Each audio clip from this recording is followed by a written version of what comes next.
dia, irmãos, a graça e a paz do nosso Deus seja com todos nós, amém? Hoje mais um domingo da nossa escola dominical da Igreja Metodista em Vila Penteado, domingo 6 de dezembro de 2020. E nós vamos continuar estudando a nossa revista Legados de Fé, de homens e mulheres do Novo Testamento que inspiram a nossa fé. Hoje, a nossa lição de número 22 tem o título de Superar o Racismo como Compromisso Missionário. O texto base do nosso estudo hoje se encontra lá no livro de Atos, capítulo 10, e eu recomendaria que o capítulo todo, são 48 versículos, fosse lido para que facilite a compreensão da nossa aula de hoje, né? Bom, o estudo de hoje está propondo para nós refletirmos sobre racismo. Isto, sem dúvida, é uma realidade em nossa sociedade. Os meios de comunicação divulgam casos a todo o momento e certamente nós podemos perceber esta situação à nossa volta. Bom, antes de continuar o estudo, nós vamos entender um pouco melhor o significado de três termos: preconceito, racismo e discriminação. Preconceito. O preconceito, na raiz da palavra, é a formulação de um conceito sobre algo sem antes o conhecer. Preconceito é uma opinião que formamos das pessoas antes de conhecê-las. É um julgamento apressado e superficial e muito perigoso, pois ao invés de melhorar a nossa vida e a vida da sociedade, acaba trazendo muitas situações complicadas e até mesmo violentas. O preconceito, por exemplo, pode ser julgar que um alimento é ruim por seu aspecto físico. Bom, transpondo isso para as relações sociais, o preconceito consiste no pré-julgamento de algo sem, de fato, conhecê-lo.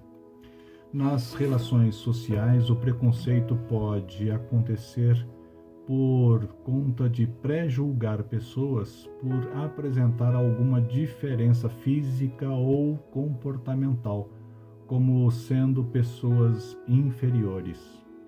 Racismo. As pessoas que não conseguem deixar de ser preconceituosas podem vir a se tornar racistas. Um racista acredita que existem raças superiores às outras, o que é grande tolice, pois na espécie humana não podemos dizer que existem raças. A cor da pele, a forma do nariz, o tipo do cabelo, o tipo do sangue, o formato e a cor dos olhos, a espessura dos lábios, não são suficientes para estabelecer diferentes tipos de raças entre os seres humanos, que, biologicamente, são iguais em quase tudo, restando a pequenas diferenças externas pouco importantes e que nada servem para fazer com que uns sejam superiores ou inferiores aos outros e vice-versa. Discriminação. A pessoa que faz isso geralmente quer valorizar a si próprio e diminuir os demais, mesmo sendo de brincadeira. É insegurança porque não tem capacidade de conviver com os outros e aceitar as diferenças naturais entre os seres humanos. Os preconceituosos e racistas têm dificuldades em aceitar e conviver com a diferença e às vezes as suas situações chegam ao delírio e, como são medrosos e inseguros, projetam sobre os outros que são inferiores a eles e que não podem ter os mesmos direitos. Quando os racistas e preconceituosos agem dessa maneira, estão tratando os que eles julgam como inferiores a ele de maneira discriminatória.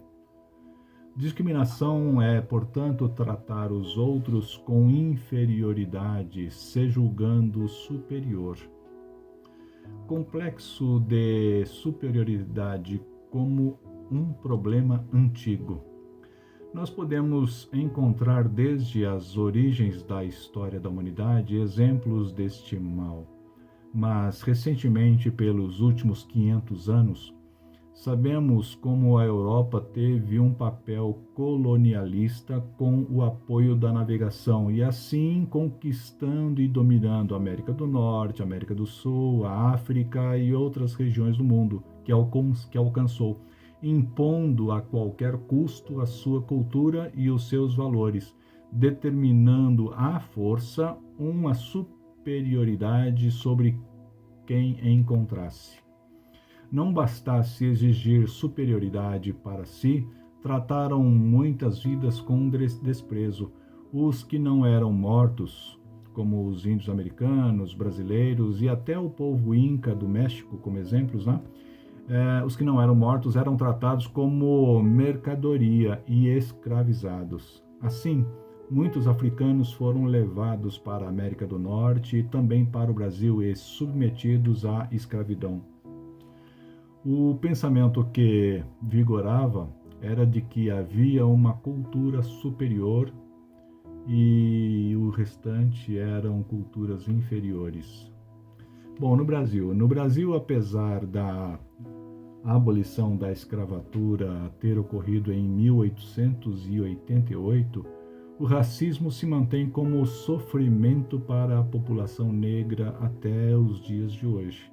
A abolição aqui e em outros lugares não foi planejada. Não houve um plano de orientação, acolhida e instrução dos escravos recém-liberados.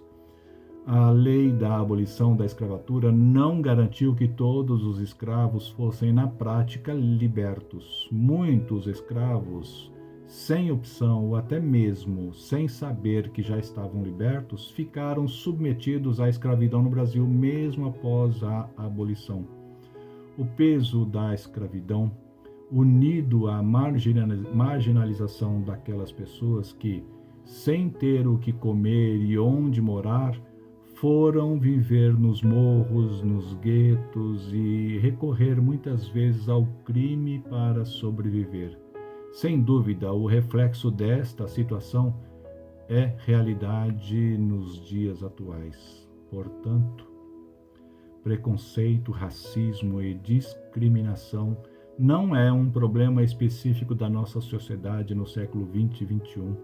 Aliás, este é um problema muito antigo que, ao longo da história, vem demonstrando que o pecado da injustiça social está presente no coração das pessoas. No livro de 1 João, capítulo 5, versículo 17, ali há uma condenação dizendo que toda a injustiça é pecado.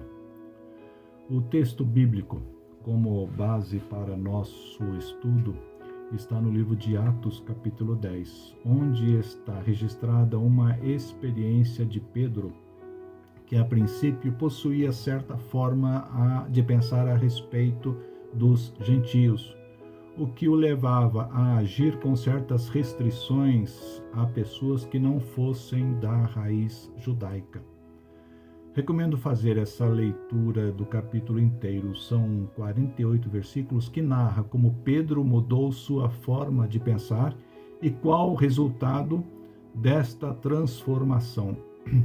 Antes deste momento, narrado no livro de Atos, capítulo 10, Pedro estava vivendo um tempo em que a igreja crescia e tinha paz por toda a Judéia, Galiléia e Samaria, conforme registrado no livro de Atos 9:31.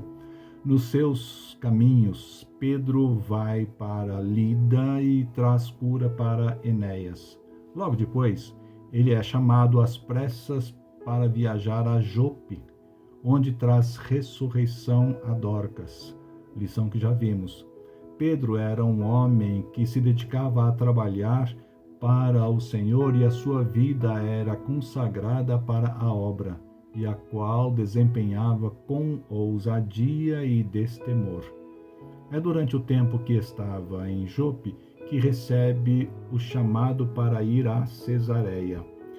O texto de Atos diz que um importante homem, temente a Deus, teve uma visão da parte de Deus e que mandasse buscar a Pedro em Jope. Cornélio envia então 3 homens. Enquanto isto, Pedro teve uma visão também da parte de Deus, o qual fez com que ele mudasse sua forma de pensar a respeito dos gentios. Pedro então confessa a sua transformação. Vocês sabem que nossas leis proíbem que um judeu entre num lar gentio como este, ou se associe com os gentios. No entanto, Deus me mostrou que não devo mais considerar ninguém impuro ou impróprio. Atos 10, 28. Pedro vai com os homens até Cesareia, até a casa de Cornélio, que o recebe e diz: Assim mandei buscá-lo de imediato, e foi bom que tenha vindo. Agora estamos todos aqui, esperando diante de Deus para ouvir a mensagem que o Senhor mandou que você nos trouxesse. Atos 10, 33. Pedro chega na casa de Cornélio, um importante homem que morava em Cesareia e que era um oficial do exército romano, capitão do regimento italiano. Ele era um homem temente a Deus, como era também toda a sua família. Dava aos pobres esmolas generosas e sempre orava ao Senhor. Atos 10, 1 e 2. Enquanto Pedro ainda falava na pregação na casa de Cornélio, o Espírito Santo desceu sobre todos os que ouviam a mensagem. Atos 10, 44. É quando então ocorre mais uma confirmação da parte de Deus para que Pedro e os discípulos judeus que estavam com Pedro definitivamente entendessem que a boa nova de salvação é para todo aquele que desejar crer em Jesus Cristo e na sua obra redentora. Os discípulos judeus que acompanhavam Pedro ficaram admirados de que o dom do Espírito Santo também fosse derramado sobre os gentios, pois os ouviam falar em outras línguas e louvar a Deus. Atos 10, 45 e 46. Aqui nós percebemos ao agir de Deus na história. Deus enviou sua igreja a pregar por toda a terra e a todas as nações. Isto inclui todas as pessoas. Todos pecaram e todos precisam ouvir a mensagem de salvação, pois todos pecaram e carecem da glória de Deus. Romanos 3, 23.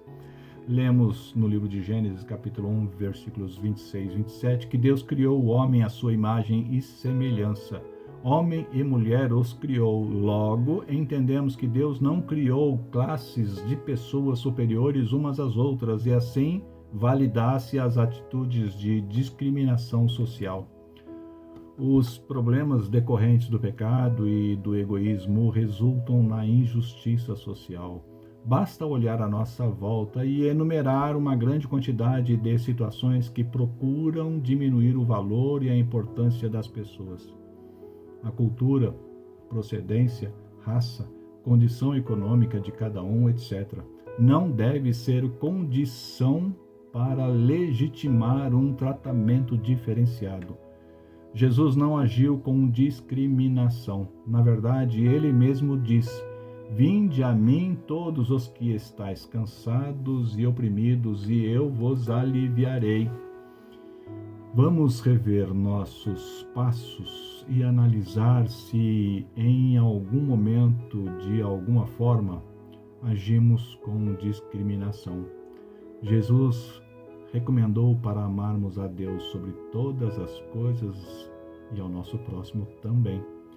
Logo, não devemos dar espaço para preconceitos e discriminação em nosso meio. Amém? Vamos orar? Santo e eterno Deus, nós te somos gratos pela sua graça e amor que nos alcançou. Queremos viver agradecidos e em todo o momento, prontos para fazer a tua vontade. No estudo de hoje pudemos entender um pouco mais sobre como a tua vontade e o teu modo de agir para alcançar a todas as pessoas pode nos surpreender. Entendemos que Pedro foi surpreendido pela tua vontade e, ao pregar na casa de Cornélio, muitas vidas foram salvas e, a partir dali, outras e outras vidas puderam te conhecer. Por causa da vida de Cornélio, que era temente ao Senhor, e por causa de Pedro, que entendeu a tua vontade, a tua palavra ganhou espaço no coração de muitas pessoas. Que assim também seja em nosso meio, que nós possamos entender quais são os teus propósitos a fim de te agradar. Em nome do Senhor Jesus, te agradecemos por esse dia. Fica conosco e nos abençoe. Amém. Fique com Deus e até a próxima aula. Amém.